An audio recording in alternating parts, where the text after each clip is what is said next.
Good evening and welcome to tonight's webinar. My name is Russell Burgum. I am a board-certified sports medicine physician and also certified in musculoskeletal ultrasound, practicing interventional orthobiologics with Regenexx in Des Moines, Iowa. During tonight's talk, I would like to go over what is interventional orthobiologics and how we can use that new technology using the proprietary Regenexx treatments to help reduce pain and avoid elective orthopedic surgery. We'll have time to go over questions at the end, and I will go over what is involved with different treatments that we provide, including platelet-rich plasma procedures and bone marrow aspiration extract procedures. So first off, I'd like to talk about what is interventional orthobiologics.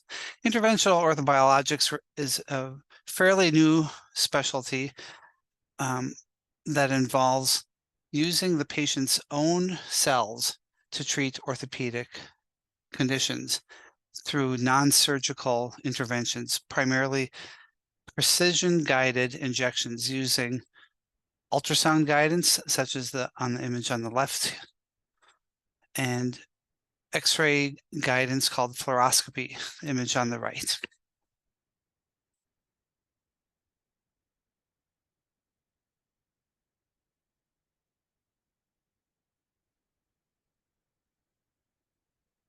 So in 2005, the first stem cell bone marrow extract procedures were performed at the Centeno Schultz Clinic in Colorado. They're the pioneers in interventional orthopedics, and that was the beginning of Regenexx. Since then, there have been over 90 Regenexx affiliate clinics open throughout the United States and as well as in other countries. So this whole idea of interventional orthobiologics is a whole new specialty that really has come to fruition and expanded probably over the last 10 years. It has really expanded in the last 5 years. So what is interventional orthobiologics? Well, some of the core tenets of this specialty are that we use injectates that facilitate healing of your own bone, tendon, ligaments, muscle, or cartilage. Use very precise placement of these injectates into the damaged structures using ultrasound guidance or fluoroscopy guidance. We've developed new tools to do this and new technologies to process your own cells. So when we talk about interventional orthobiologics, there's quite a range of skill and levels of involvement and precision in this whole spectrum of interventional orthobiologics. On the most simple side, the most rudimentary forms would be doing simple injections inside a joint. These are things that are done in many clinics, not just Regenexx or interventional orthobiologic clinics. It could be done in an orthopedic clinic or a primary care clinic where they may be putting, let's say, hyaluronic acid injected into your knee joint without any sort of guidance. It's just basically a simple injection into the joint. That represents about 95% of US physicians that do these simple injections. However, about 4% of injections are done by physicians using high precision guidance. And those injections could include steroid injections. That would be considered interventional orthopedics as opposed to interventional orthobiologics. Whereas interventional orthobiologics refers to the high precision injection of using your own cells, and that represents about 1% of the physicians. So if you look at these these diagrams, these represent, for example, a hip joint or a knee joint or a shoulder. And all these little brown lines with dots, these represent different structures that would be treated by an interventional specialist such as myself. So rather than just doing a simple injection into the joint, we look at treating the entire structure, the supporting structures, external to the joint, the muscles and tendons around it, the cartilage in the joint, as well as oftentimes the bone of the joint itself. So oftentimes patients will comment, boy, I must have gotten 15 different injections today, but I thought I was just coming in for a knee injection. And that's a pretty common occurrence because most patients are used to just going into the doctor and they get one shot into the joint, usually without guidance. Whereas with a typical knee procedure with someone, let's say with osteoarthritis, I may be injecting the patella tendon, the quadriceps tendon, the supporting ligaments around the outside of the knee, the anterior cruciate ligament deep inside the knee, the meniscus, both the medial and the lateral meniscus, and other supporting structures. So there can be lots of injections when we're talking about a single joint procedure.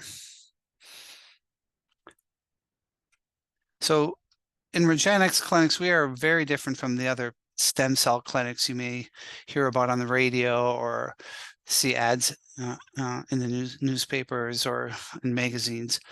For one, we are all highly trained physicians. We not only do Regenexx physicians have board certification, but we go through extensive training in orthobiologic procedures through the IOF, the Interventional Orthobiologic Foundation. All our injections are done using high resolution guidance with fluoroscopy or ultrasound. And in many cases, I use both for a given procedure. So we use your own cells. Your cells could come from your blood or they could come from your bone marrow, and they're processed in a clean room facility on site. Your blood products do not leave the clinic, and they're manually processed in the lab, manually extracted with high precision as opposed to a simple bedside machine. We're supported by a multi-million-dollar lab in Colorado that does research on stem cells and platelets. There's a fellowship training program in Colorado with new fellows trained in interventional orthobiologics every year, and we have over 90 sites worldwide. One of the great strengths of the Regenexx system is we have the world's largest orthopedic outcomes registry. So what that means is whenever a patient has a procedure done, starting back in 2005, all our procedures that have been done, we've been tracking how long does it work? How well does it work? What joint was your procedure on? What did we use? What concentration of platelets were used? How many million live cells were used from your bone marrow extract? So when a patient has a procedure done in a Regenexx clinic, unlike other clinics, we first ask you to fill out a symptom and a function questionnaire survey to get your baseline data. Then after the procedure, patients are emailed similar questionnaires every few months, initially spacing out every 6 months, eventually by the 2-year point, you get these surveys once a year for up to 20 years. So we track what works and what doesn't work. It's all based on science, based on data, so that when a patient comes into my office, I give each patient their own candidacy rating for the procedure, meaning I tell them, for this particular condition, you are a good candidate. We expect you to have great results and long-term results, or you are a fair candidate, or maybe you're a poor candidate. There are conditions where, for example, severe hip arthritis, our data shows patients don't get long relief. And if a patient sees a Regenexx physician with severe hip arthritis, we'll tell you, you should go get your hip replaced. You have a low probability of success. On the other hand, for knee arthritis, patients can have severe knee arthritis, and our data shows you're a great candidate for our most advanced treatment. So that outcomes database is very important on a day-to-day basis, because I use that as the base, as a starting point for all my patients to tell them how good of a candidate they are for a procedure. Then I look at other things. I look at your lifestyle. I look at the health of your whole body, other medical conditions that you may be dealing with, your diet, different supplements that you take. We do a whole body, a holistic assessment of what is your whole body healing potential and how can we maximize that before we move ahead with a procedure. And that also affects your candidacy rating. But one of the big exciting things about our outcomes registry is that we are, based on our great results in our outcomes registry, Regenexx as a corporation has been able to approach companies around the country who have self-funded insurance plans where they provide the insurance, medical insurance for their employees. And we've been able to show the corporations, look at our outcomes data. We are cost effective. We can treat conditions for less money than, for example, an orthopedic surgery like a hip replacement or a knee replacement. Our patients get back to their leisure activities, recreational activities, and work much quicker. There's less pain, there's less downtime. And as a result, we have now more than 2,000 corporations that will provide regenerative medicine treatments to their employees done only at a Regenexx facility due to our good outcome database.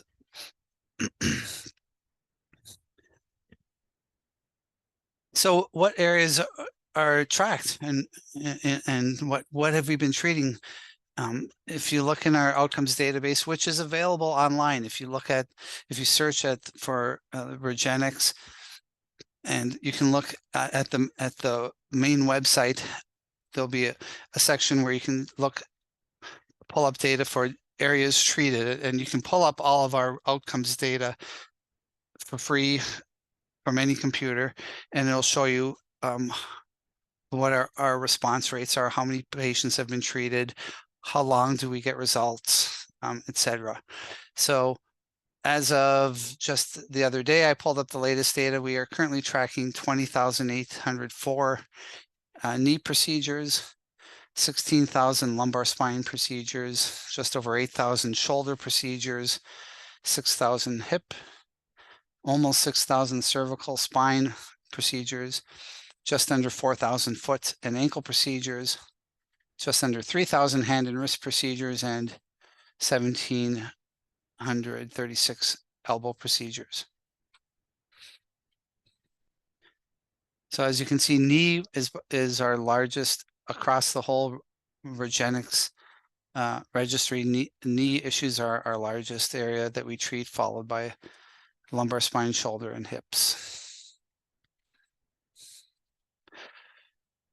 So these next images here, I want to show just what's involved with the interventional orthobiologic procedures. So on the left here, this is an image of a patient undergoing a fluoroscopy guided procedure. This is also called a C-arm. That's a term for the fluoroscopy machine, which is a real-time X-ray. So this image above here is a fluoroscopy image showing this dark line here is a needle injecting into the joint between the kneecap, the patella, and the femur.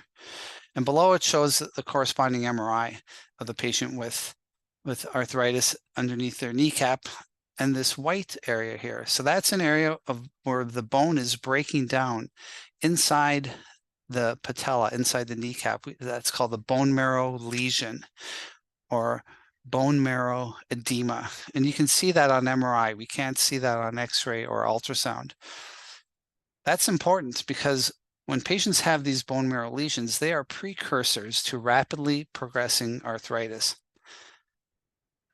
Part of the issue is if you have breakdown in the bone or swelling in the bone, the cartilage on the surface of the bone where my arrow is going does not get the proper nutrition, because the cartilage is fed with nutrition through the bone as well as from the joint fluid itself. But when you have bone marrow lesions, the cartilage is the nutrition is blocked from getting to keeping your cartilage healthy.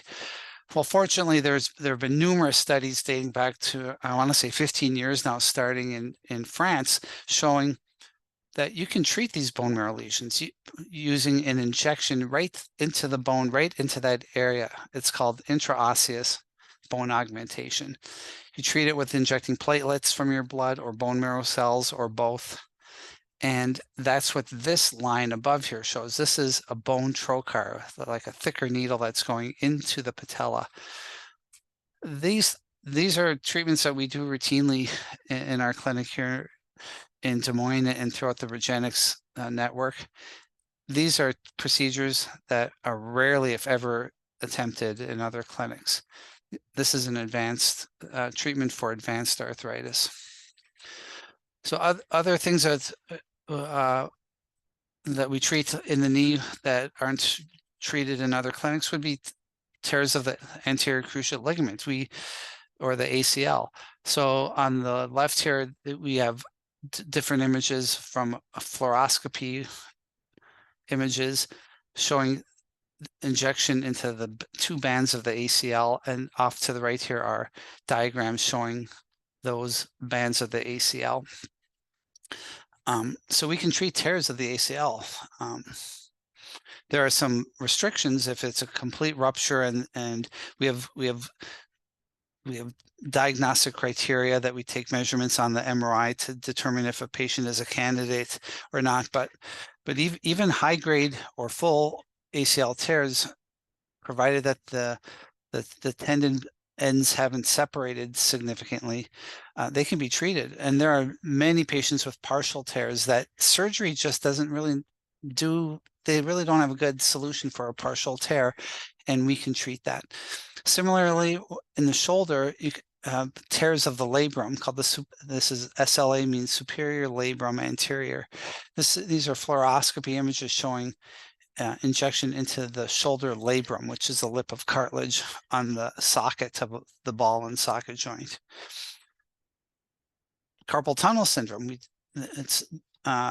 have great treatments for carpal tunnel syndrome where we can take your own blood, separate out the platelets from the blood, treat those platelets to release all of their growth factors, which is called platelet lysate modified, and we inject all of those growth factors around the nerve called the median nerve. So this is an ultrasound image of treatment for carpal tunnel syndrome, where we're basically flooding the tissue around the nerve with growth factors to make it heal, and separating the compressed nerve from the tissue above. The tissue above here is there's the transverse carpal ligament can get thickened, or the nerve can develop adhesions to the tissues, and that's one of the causes of carpal tunnel syndrome.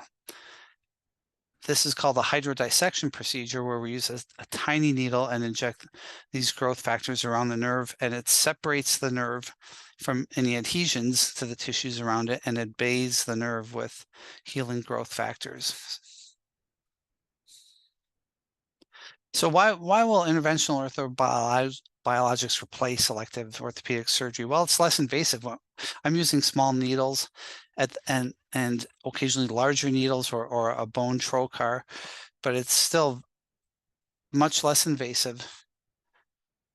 We have a quicker recovery. Patients get up and get off the table and walk out of the room. There's very little downtime after even our most advanced procedures. And we preserve your biomechanics. You keep all of your parts. We're not cutting out, your knee and putting in a mechanical joint. You keep all of your parts, and we preserve your biomechanics. And then we work with very focused physical therapy to maximize your biomechanics, meaning maximize how your muscles and nerves are working to move your joint. Not just that joint, but the joints above that and the joints below that. So when we're talking about orthobiologics, different terms can come up. There's growth factors, cytokines, stem cells. These are all growth factors. We think of them like espresso shots for local repair of your cells to kickstart healing. We get the growth factors are found in platelets and in your bone marrow. Cytokines are your natural chemical messengers. They tell cells to do things such as neutralize bad chemicals or decrease inflammation. Cytokines will send out, they're like chemical signals that other cells in the area will detect. And there are cytokines that are released when we do our injections they act as like homing beacons for healing cells to migrate in towards where the injection was placed. So for instance, when I inject platelets into an area, they'll release cytokines or growth factors that your local stem cells and other healing cells in the area will migrate towards those cytokines. And then stem cells are cells that are cells that haven't quite figured out what they want to be when they grow up. They're cells that can still turn into different tissues. Their biggest function is they direct local healing. They direct all the cells in the area on how to repair tissue. And when that is all done, they can turn into cells at the end of the day. So the different techniques or the different processes that we do for injecting into your tissues or your joints are pretty much broken down to platelet-rich plasma and bone marrow extract, which has stem cells in it. So platelet-rich plasma is a way of using concentrated platelets from your own blood, and we do a blood draw to get your whole blood and separate out the platelets and concentrate them in a small volume of plasma. And that's where the term platelet-rich plasma comes from. Then I use precision-guided injections to inject those into the areas that are damaged. What happens is when platelets are cells in your blood, just like we have red cells and white cells, if we separate out the layers of your blood and get rid of the red cells and the white cells, what's left is the plasma. Plasma is like kind of a clear yellow layer of your blood that makes up roughly 30 to 50% of the volume of your blood. In the plasma are all these cells called platelets. Now, most people, if they know what platelets do, the first thing you'll think of is platelets are what stop you from bleeding or form a clot. That's one of their main functions. And the way platelets work is the platelets themselves don't do any healing. What they do is when the platelets come into contact with connective tissue, like collagen in your skin or tendon tissue or ligament tissue, they release numerous growth factors to the tissues around them, and cells in that area take up those growth factors and become active. So there are growth factors that stimulate cartilage healing. There's a growth factor for collagen formation, for ligament formation, for skin formation, growth factor to promote new blood vessels into the damaged area, because you need blood flow in an area for healing. And there are growth factors that I mentioned before that act as like homing beacons for cells to migrate in. There's a couple growth factors that will make your own stem cells in the area become much more active. And there's a growth factor called transforming growth factor that will stimulate your stem cells in the area to transform into their final cell type. So they're very potent, these signalers. They put out all these growth factors, and when the injection is placed into the tissue, those platelets start releasing those growth factors in about 2 hours, and they continue to release those growth factors for 10 to 14 days. Now, there are clinics all around the country that do PRP injections.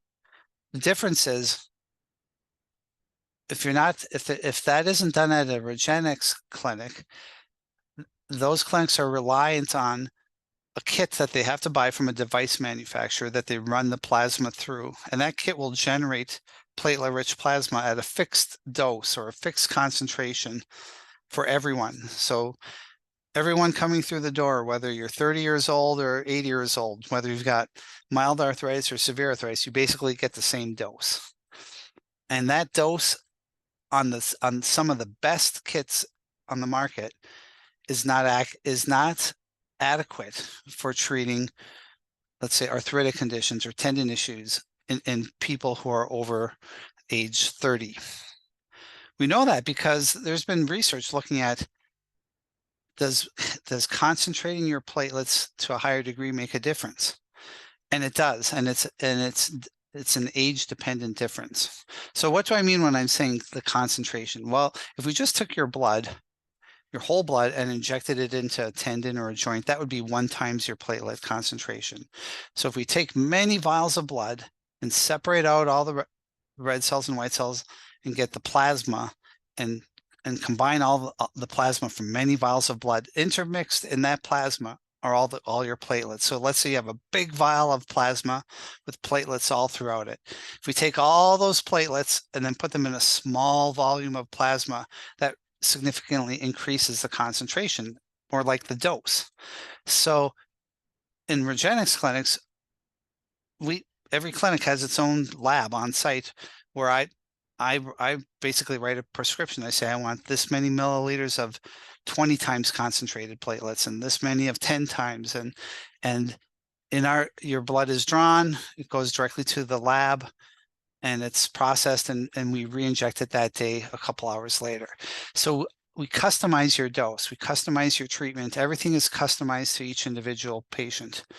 And so what I was getting at earlier is there's been research looking at, does increasing that dose make a difference? Well, for people under the age of 30, it's been shown that increasing that concentration kind of plateaus, levels off at about 6 times your normal blood concentration. So if you're a young athlete, those over-the-counter kits, the best ones, I should say, would be adequate. Now, unfortunately, there are many of those PRP kits on the market that will only concentrate your blood to 1.5 or 2 times your normal concentration, or maybe 3 or 4 times your normal blood concentration. Well, we know that as patients get older, we need higher concentrations, and the older we get, the higher the concentration we need. And so it's common for me to have 20 times the patient's concentration of platelets used in their joint and maybe 10 times the concentration outside of the joint. So that sets us apart from other clinics here in a Regenexx clinic. Platelet lysate is another thing we use frequently. That is where we take platelet-rich plasma and basically break the cell walls of the platelets in the lab to release all of the growth factors, and then filter out the cell walls and inject all that platelet-rich plasma without the actual platelet cells. So that is, I like to think of that as like an immediate release medicine as opposed to a time released or an extended release medicine. One thing that works really well on is irritated nerves. If you recall that image I showed earlier with the injection going around the nerve, the median nerve in the wrist, that's platelet lysate that we use. And we use that around irritated nerves coming out of the spine, like for epidurals, or compressed nerves anywhere on the body. And it provides nutrition and helps the nerve to recover. So I mentioned these various growth factors. This is kind of a busy diagram, but it shows these are just some of the main growth factors that are released from platelets. And it's impressive how the cells in your body detect it and start migrating in. There are like time delay videos of scanning electron micrographs showing stem cells moving through the tissue to the place where platelet-rich plasma was injected. So when you talk about stem cells, the term for that is called MSC, mesenchymal stem cells. And we extract those and isolate them, as well as other very potent healing cells from the bone marrow aspirate. So we get aspirate means to like suck it out with a syringe. So we obtain bone marrow from the back of your pelvis, from the back side of your hip bone called the ilium. And bone marrow aspirate has even more potent healing cells that help repair tissue. And similarly, we have our own lab.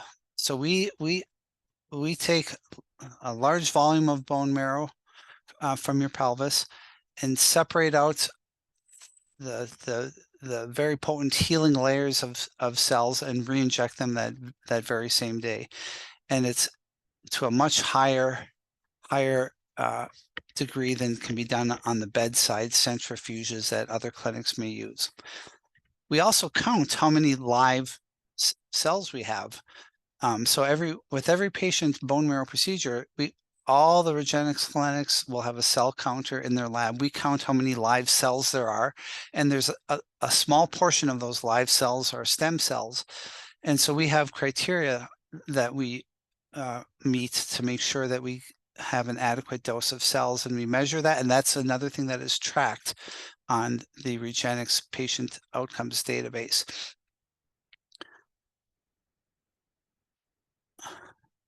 So a lot of people have some apprehension and fear of bone marrow biopsies. They hear horror stories of friends or family members who've had a bone marrow biopsy saying it's very painful.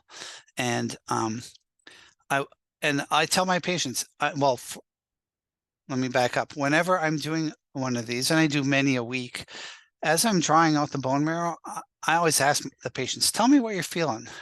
What are you feeling right now? And 95% of the time, patients will say, I feel just kind of a weird achiness or a weird sensation. They have a hard time describing it. Rarely do patients say they have pain.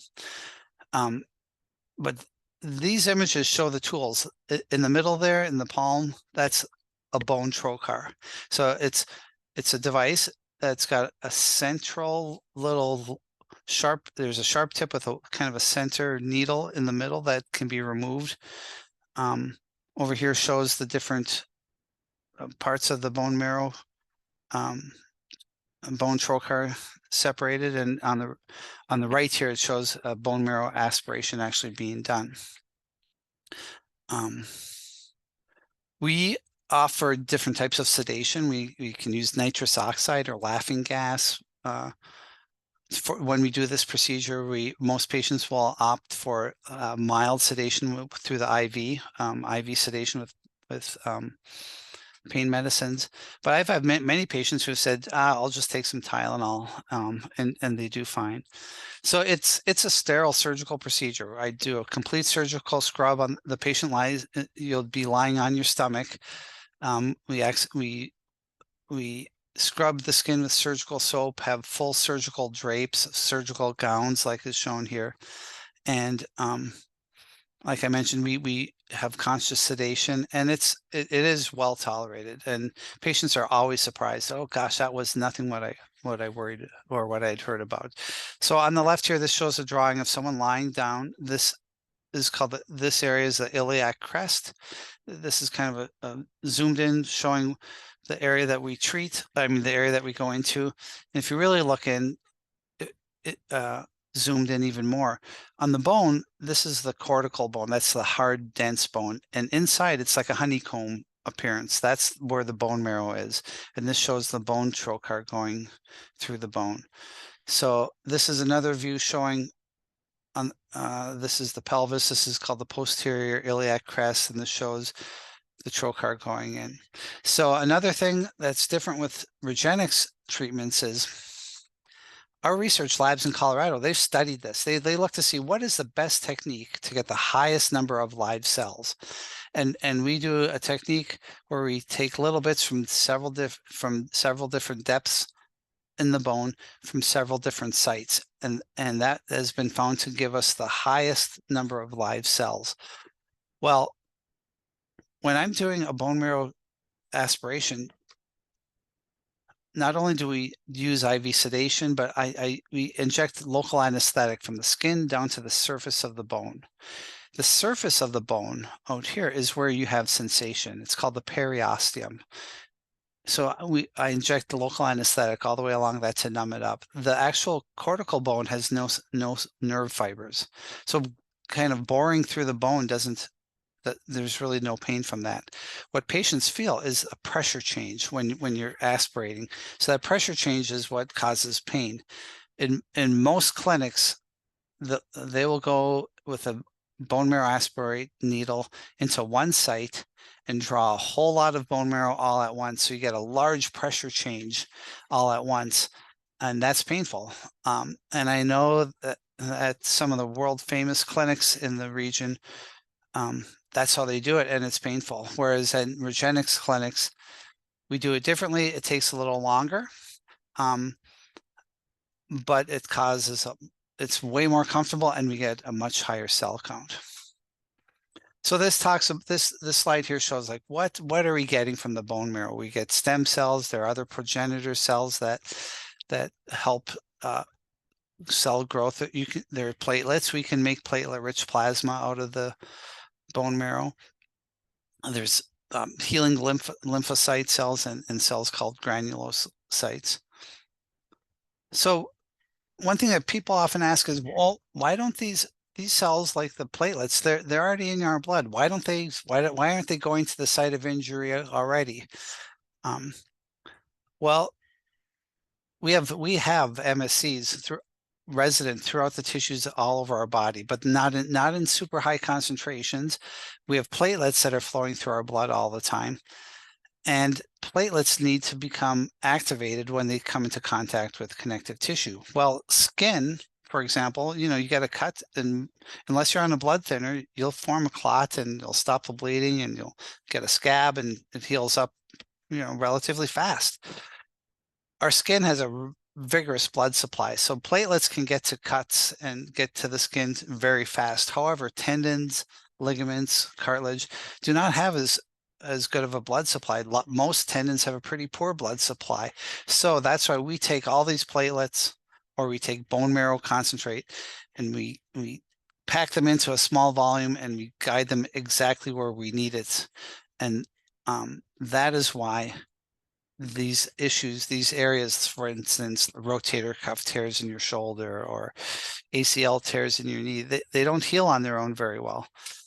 But what we do is we put your own cells in the area that's been damaged to stimulate your body's own innate healing. So some things that are some of the great benefits of orthobiologics is we can treat knee arthritis and help you avoid a total knee replacement. We have lots of patients who have been told, oh, the only option left for you is a total knee replacement, and it can help them avoid that with good success. Similarly, in the shoulder, we treat rotator cuff tears frequently with great results. I mentioned ACL tears.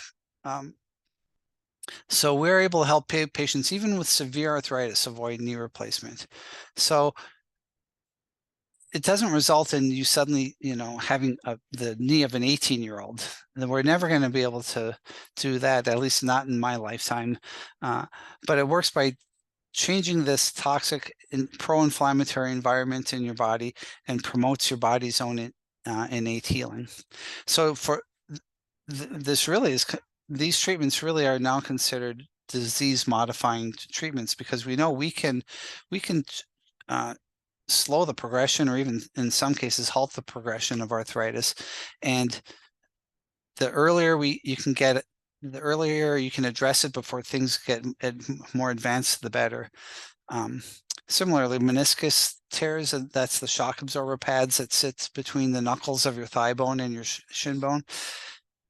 They happened as part of the aging process. It's kind of wear and tear, degeneration of the tissue, unless you're a young athlete who plants and twists and has an acute injury. But in general, meniscus tears are part of the spectrum of arthritis, and we can guide injections directly into the meniscus. So I mentioned that we are actually, this date is that number is correct, but that date is as of just last week. I have to update my slide. But yeah, we're treating over 20,000 knees, and patients rate their improvement at 38% by 1 month, 51% by 3 months, and 57% at 1 year, and 61% at 5 years.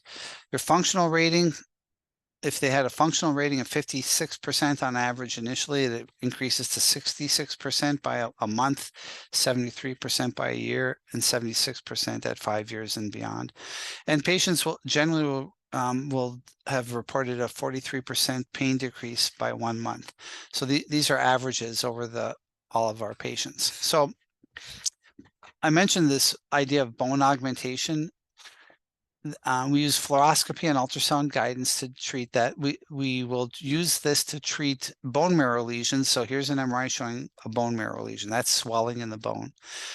We also, for over the last about 2.5 years now, our standard of care in Regenexx clinics is for patients with moderately severe to severe knee arthritis, we add bone augmentation to their stem cell, their SD treatment, whether or not you have bone marrow lesions. So if you have severe arthritis, I would, let's say in this side of the knee, not only would we put an injection of bone marrow concentrate over the surface of the bone, but I would put it into the bone to help it heal both from the inside out and from the outside in.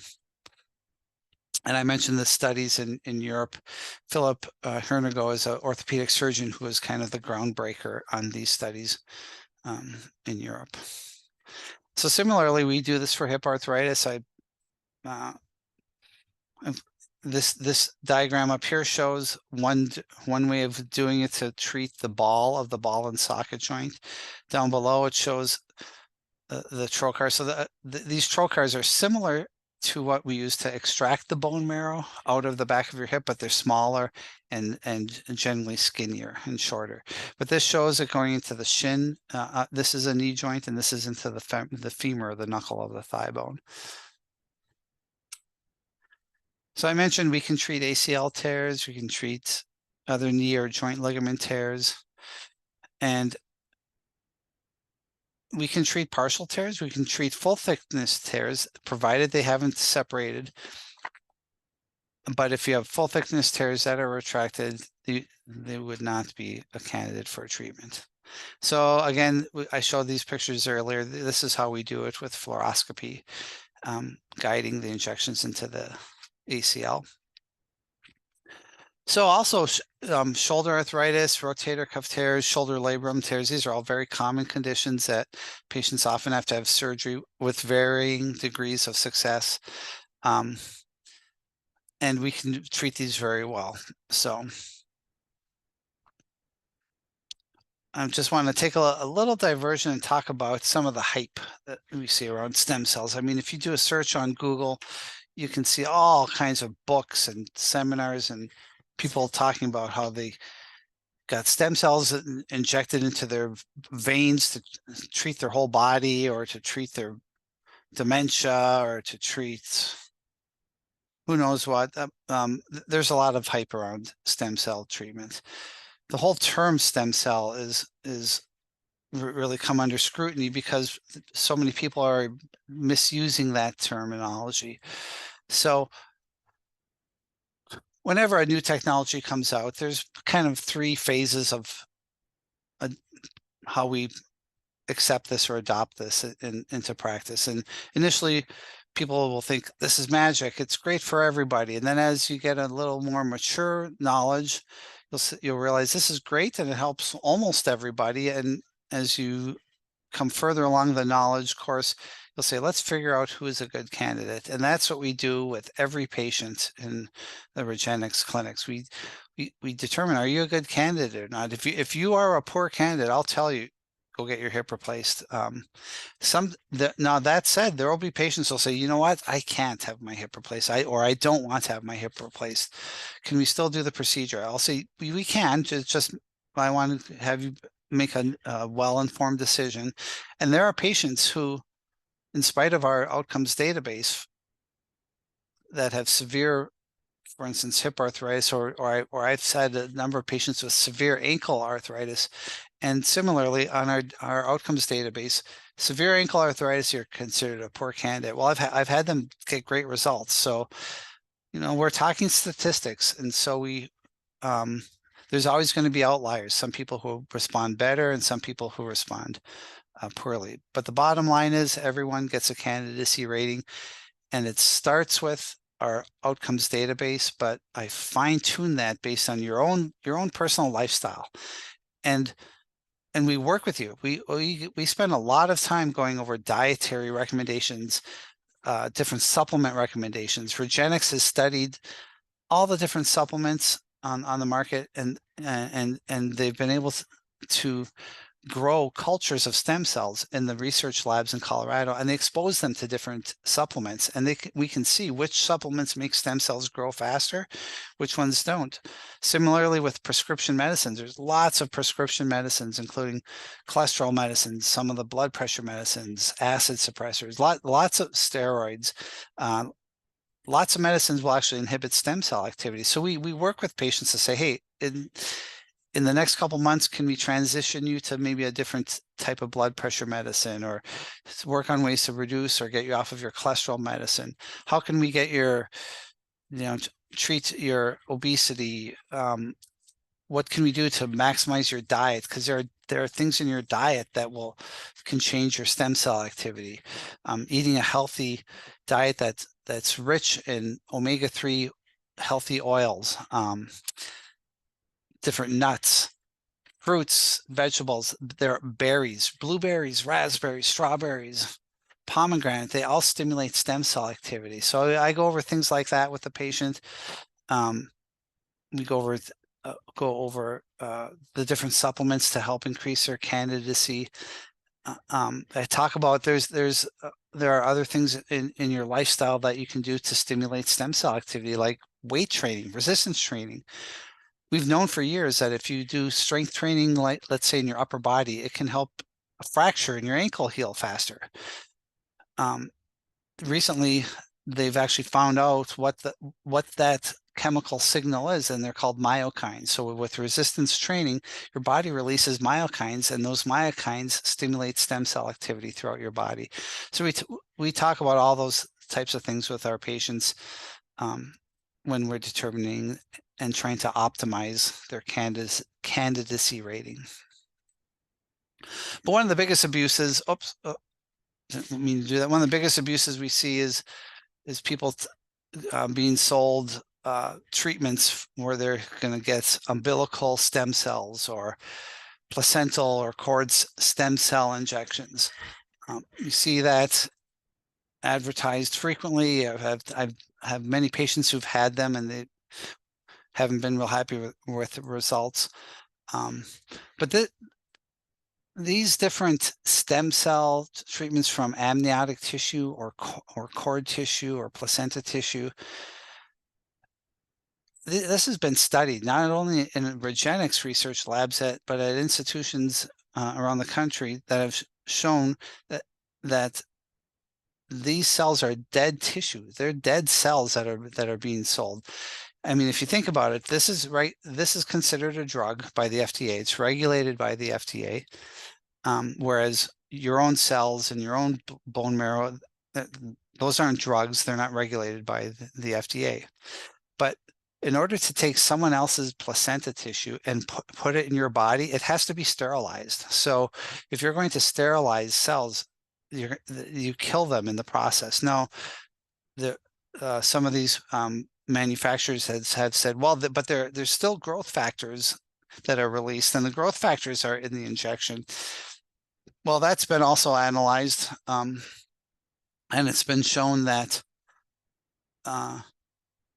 there are more growth factors in just taking your own blood out of your vein and injecting it into your body, let's say into an arthritic joint or a tendon, than the number of growth factors found in these placenta tissues. So just want to reiterate, these are regulated as dead tissue products. All right, so that kind of brings me to the end of the areas I really wanted to cover tonight, but now we have time for questions. And I am going to open it up for any questions people may have. They could put them in the chat area, or I believe there's a way to raise your hand. Also, if you think, well, I don't know if I want to bring something up now, you can always send me an email. You can call our clinic and talk to our patient care coordinator or myself or my staff. We can answer questions about what do we do in Regenexx clinics. We have a very, very highly qualified patient education group that will help to schedule appointments and help to answer questions.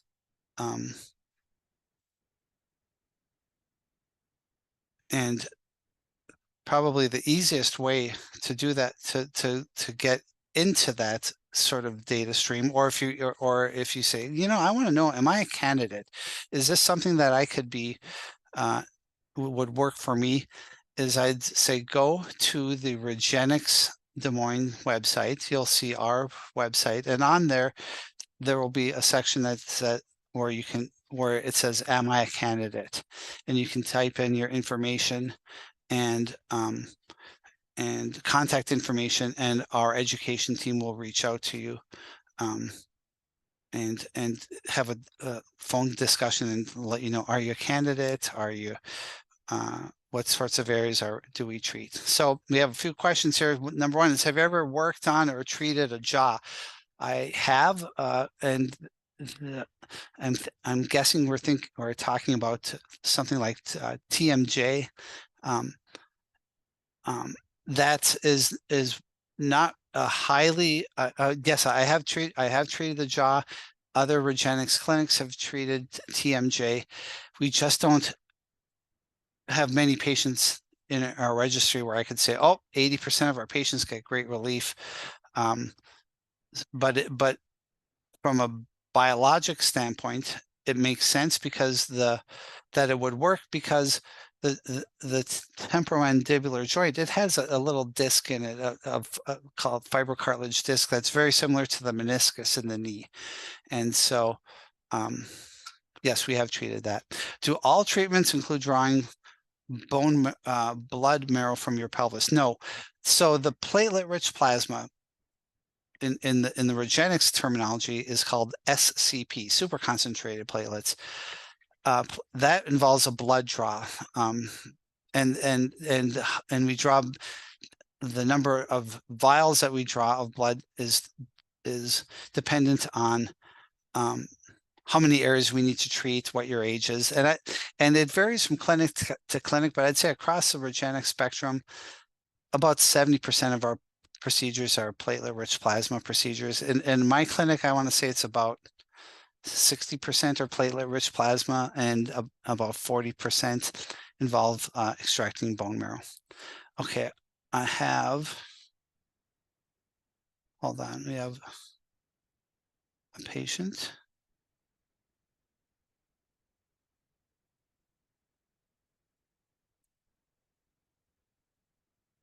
Let's see.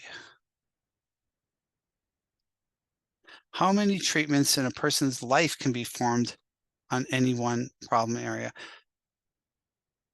I don't know. I don't think there's a limit from our goal, for instance, when we do a bone marrow treatment, our goal for a good someone who's a good candidate, we'd want you to get 4 to 7 years of relief. Some people get longer relief, but patients we can go back and treat that area with platelets. You know, some people will do a treatment once a year. You can do bone marrow treatments. You can repeat them. We've studied how, I should say, the Regenexx research labs in Colorado, they've studied how long does it take for your stem cell counts to come back to normal in your bone marrow, because oftentimes patients will need to treat one part of their body with a bone marrow treatment, and I may have to go into both sides of their pelvis. So we want to know how long does it take till I can go back in, and that's age dependent. So the worst cases for patients, females over age 80, it might take 8 or 9 months. Yeah, young people under age 30, 3 or 4 months, but there's really not a limit. And then how about the lumbar treatment for degenerative disc disease? We have excellent results with lumbar disc disease and lumbar spine arthritis. And currently in our Des Moines clinic, I don't personally do those procedures, but we are working on bringing in a physician that does that. But that's done throughout the Regenexx network. It's, if you recall, that was the number 2 most common area treated is the lumbar spine, and lumbar discs are a big part of it. Does insurance cover any of your procedures? Well, insurance covers our office visits and evaluations. General insurance does not cover regenerative medicine treatments. However, like I mentioned, there's over 2,000 corporations that have self-funded insurance that covers Regenexx only treatments. How long does your PRP typically last? Well, that's kind of a tough question because we use PRP for so many different things. But I guess I'd split it out by tendons versus joints. So in mild arthritis, PRP might last be a one-time treatment for arthritis treatments. But in moderate arthritis, it might, last a few years. Tendon treatments, our goal is to treat it for good. Sometimes patients don't get full relief, and we do a repeat procedure. But unlike other clinics, we don't say, okay, you are going to need one treatment a month for the next 3 or 4 months. A lot of clinics will say things along those lines. The way I treat patients is I say, well, do your procedure. We'll have you follow up in about 6 weeks and see. By 6 weeks, we expect you to start noticing some improvement. By 3 to 4 months, significant improvement. By 6 months, you should be reaching your peak improvement. So we also follow up at 3 to 4 months. And for bone marrow procedures, I'll have a follow up, maybe another one at about 6 months. So if a patient isn't getting full relief, that's when we say, let's do a repeat procedure.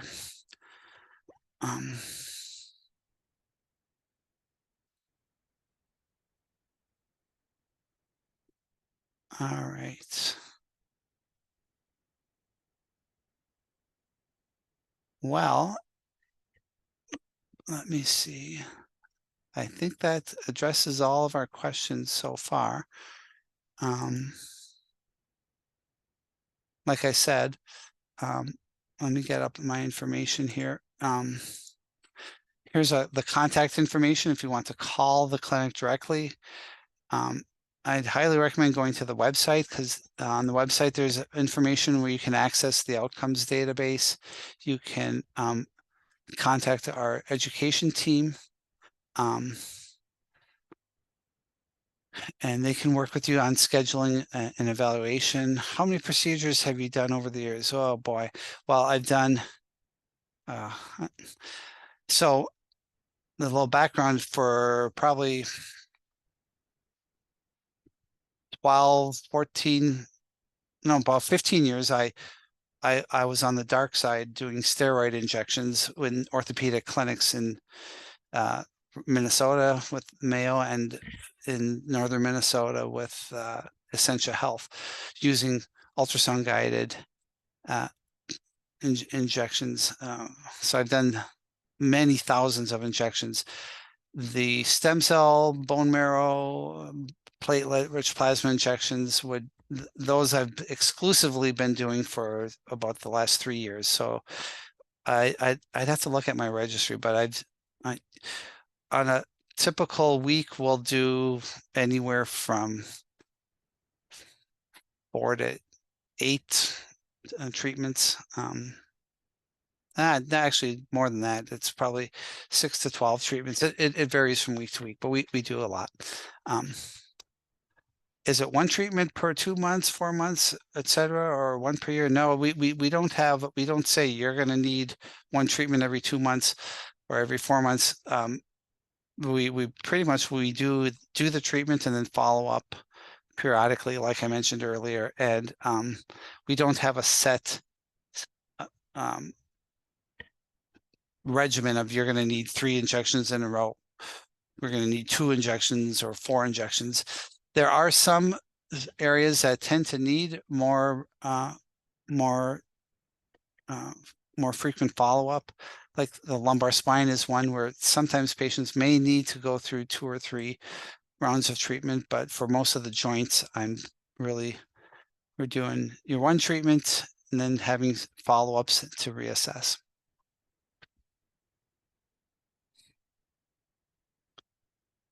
All right. Well, I hope I answered all your questions, and if you have any more going forward, reach out to us, and I'll be giving similar presentations in the weeks going forward. But thank you for your time. I hope I was able to shed some light on these treatments and stimulated some curiosity, or hopefully it'll prompt you to go to the website and look up our data and see our results. But more so than that, hopefully I've given you hope that we can treat these orthopedic conditions without surgery, and we have great results. And I'd be happy to see you for any of your musculoskeletal conditions. So have a great night and take care.